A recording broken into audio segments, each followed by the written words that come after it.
I rise in strong support of H.R. 1156, the Pandemic Unemployment Fraud Enforcement Act.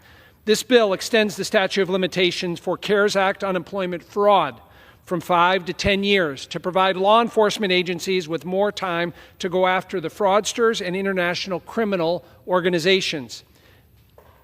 Nearly 5 years after the CARES Act was signed into law, we are facing the expiration of the statute of limitations for holding criminals accountable. Congress must act quickly. We cannot retroactively change criminal liability for federal crimes. As chairman of the Work and Welfare Subcommittee, we have done considerable oversight to investigate the size and scope of unemployment fraud throughout the pandemic. GAO estimates between 100 and 135 billion with a B was lost to fraud, yet only 5 billion has been recovered. This February, our subcommittee held a hearing with fraud experts from across the country. One of our witnesses said that as much as 70% of the fraudulent unemployment benefits went to Russian mobsters, Chinese hackers, and Nigerian scammers. A recent DOJ case involved a Pennsylvania man obtaining $59 million in public benefits and laundering the proceeds to China. As a member of the House Select Committee on China, cases like this are deeply concerning to me and confirm our worst fears regarding the attacks on our institutions by hostile nations such as China and the CCP. Witnesses also told us that fraud is continuing to happen.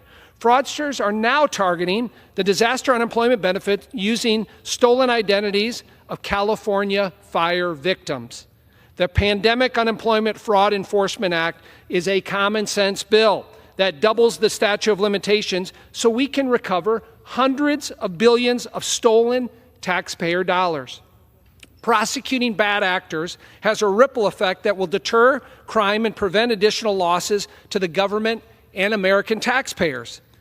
The DOJ has more than 1,600 open cases, uncharged COVID-19 criminal matters, and the Department of Labor Inspector General has yet to investigate 157,000 UI fraud hotline complaints. This bill is simple. Once the statute of limitation expires, these cases will go cold and criminals will go unpunished.